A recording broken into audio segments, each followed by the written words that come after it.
Hey, how's it going? My name is Miguel Quiles. I'm a Sony artisan of imagery, and in this video, I'm gonna share with you everything that I have inside of my camera bag for 2021. All right, let's get started. So first things first, the camera bag that I am using, this is the Think Tank Airport Security. This bag has been with me literally across the country and back multiple times over. Fantastic bag, carries a lot of stuff, keeps everything safe. More importantly, it is the right size to be able to fit in the overhead compartment if you're flying regionally, which is really important. The worst thing that can happen is you have a camera bag that's so big that you can't put it in the overhead bin. It's happened to me a couple times, not fun. Let's open up the flap and take a look at the first thing. So of course I've got my iPad mini. And I use the iPad for a variety of different things. First things first, I use it for my model releases.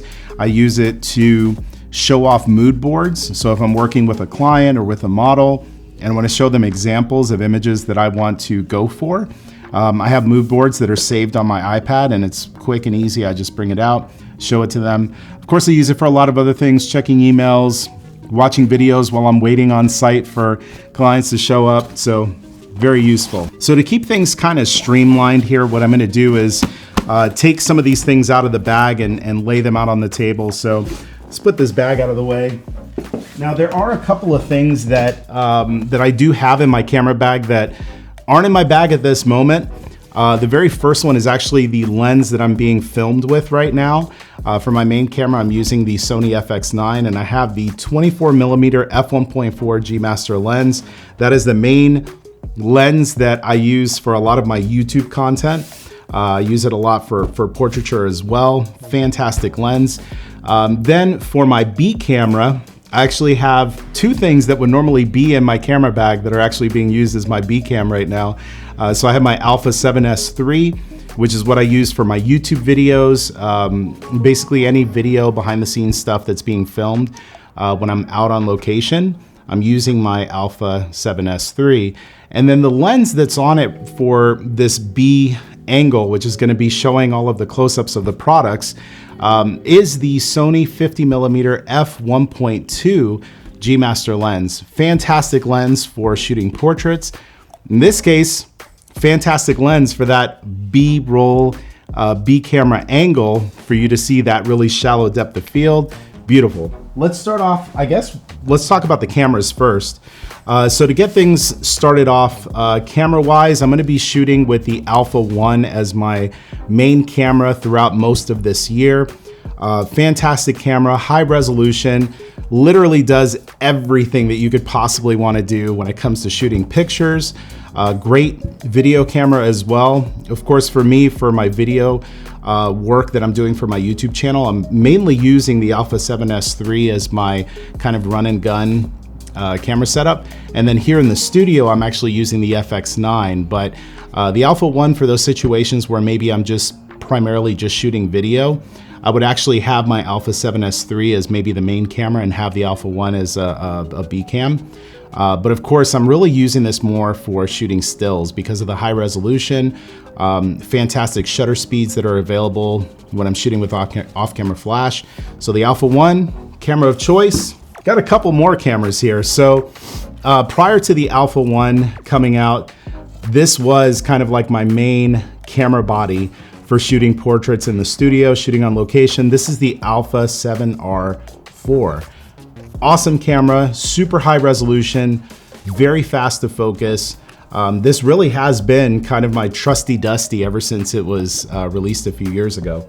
One thing that I didn't mention here was the battery grip, and maybe you noticed it, but this battery grip is something that to me is like a must-have accessory because I shoot a lot of vertical portraits and it's a lot easier for you to hold the camera when you have the vertical grip.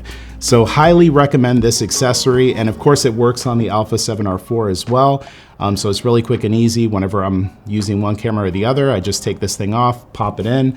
You get 2 additional batteries that you get to use with whatever camera it is that you're using. Now, those are my full frame cameras.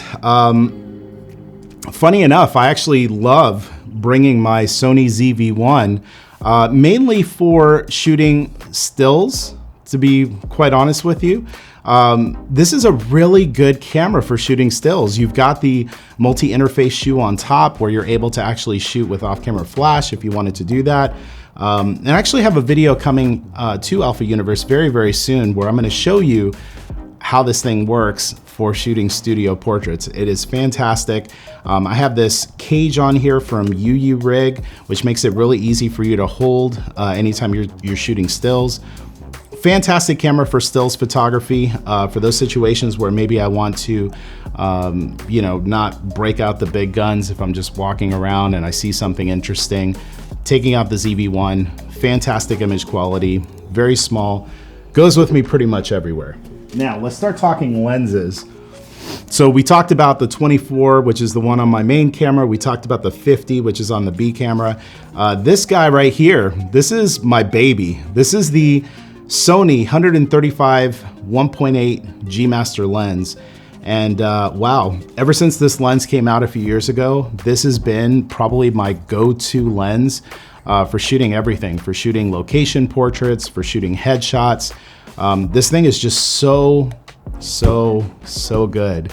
I feel like a broken record talking about this lens, but it's just a really fantastic lens for shooting headshots, location stuff. Like I say, it pretty much does everything. And then taking a little bit of a step down in terms of the size of the lens.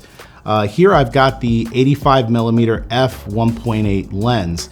Now we started with that 135, great focal length for shooting just about everything.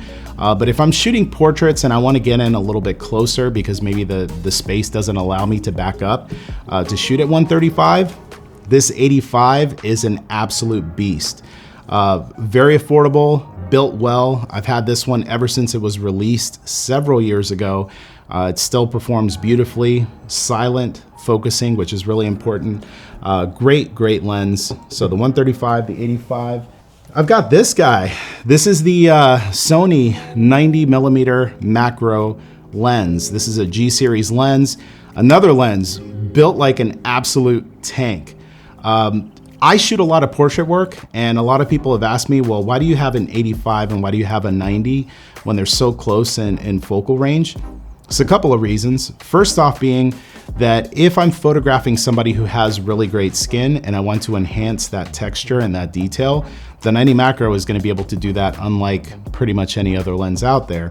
The other thing is that when I'm out shooting videos, there's times where I want to capture really small details, and using the 90 macro allows me to do that. So this is a really great lens, not just for shooting portraits, but it's also a great lens for shooting those like little micro details whenever I go out to shoot videos for YouTube.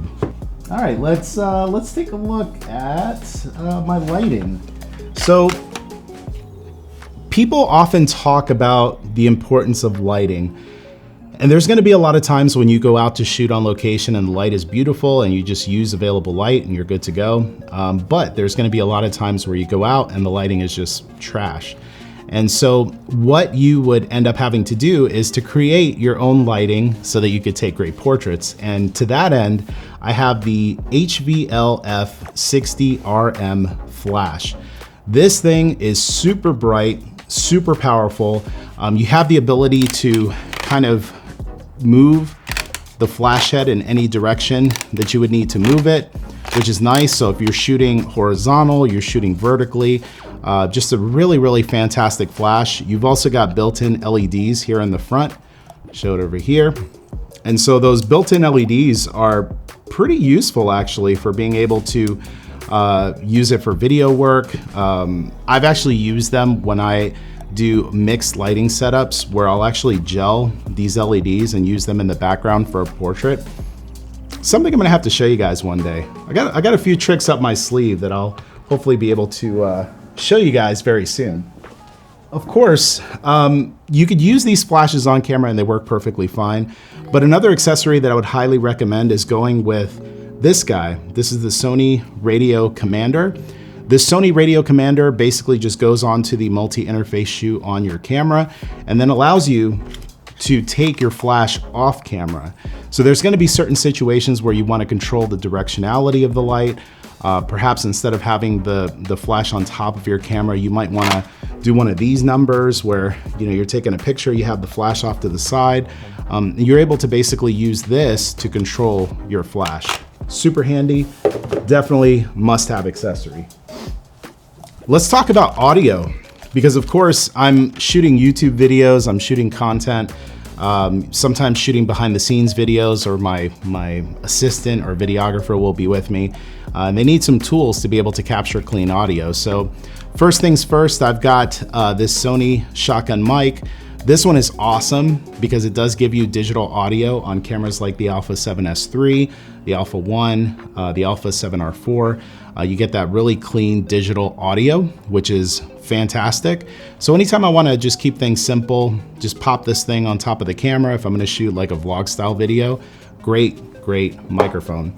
And then Sony recently came out with this new setup, this new microphone, which is a wireless mic. And it's really nice because you put this thing on top of the multi-interface shoe, and then you take this piece and you basically can just clip it on to your shirt, just like that. And now I could walk away, I think it's up to 600 feet that I could actually walk away from the camera, and I'm able to actually capture digital quality audio. And of course, for those older cameras or cameras that don't have the analog input, or sorry, the digital input, you could actually connect this thing using a regular analog cable. So the 3.5 millimeter jack, you could just plug this thing in and you've got some really clean, good quality audio.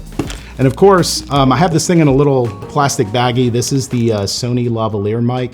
There are certain situations where maybe I don't want to have a big mic clipped onto my shirt. So what I could do is basically just clip this little lavalier mic, and then I would just take the microphone and just clip it to my belt buckle or my pockets or whatever the case might be, and still capture some really good, clean, quality audio. Let's go back into the bag here. Of course, if you're gonna monitor your audio, which you should do if you're shooting video, I use these Sony headphones to do that. These are the WH-1000, actually these are the MX2s. So I also have the MX3s, but I keep these in my camera bag just in the event that for some reason, these are going out on location, they get dirty. I have the MX3s that I use at home, the ones that I don't want to get messed up. These are really nice, clean quality audio. They're the older model, so if they happen to get, dropped or whatever, I'm not hating it too bad. And then let us continue on. We've got some batteries here in the bag. I've got a couple of the Z series batteries. Always keep some extra on hand just in case. Usually don't end up using them just because these batteries will go and go and go pretty much for a very long time. Then I also have my little Ziploc baggie where I keep my SD cards. So I usually bring a few 128 gig cards, a few 64 gig cards. Usually I can get through about 4 hours of shooting on a 128 gig card. But of course on a camera like the R4, you need some storage because 60 some odd megapixels will fill up a memory card very, very fast. So I bring a few cards with me. And then we've got the ND filter. Open this bad boy up. This is made by Moment.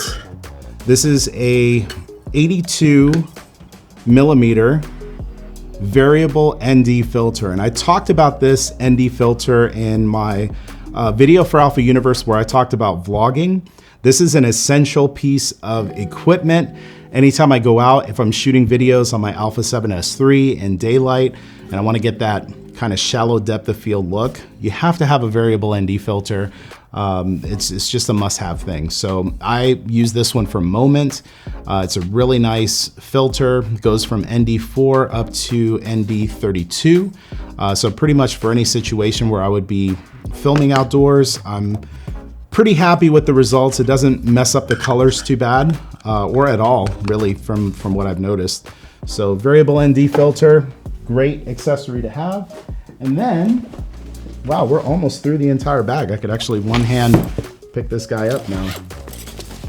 Oh yeah, and then with the ND filters, I have a bunch of step down rings. So these are things that you definitely want to invest in. I have that 82mm ND filter, but some of my lenses take a 77 or a 72 or a 67, and I have the step down rings to be able to bring those things down.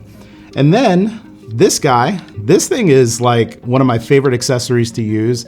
Anytime I'm out shooting videos, vlogging, sometimes I'm out shooting by myself and I want to capture behind the scenes video. And what I'll do is I'll take either my ZV-1 or take my Alpha 7S III and I'll put it on top of this little tripod from Sony. And I'll just set this thing up on a table or put it on a ledge somewhere and I just let it record.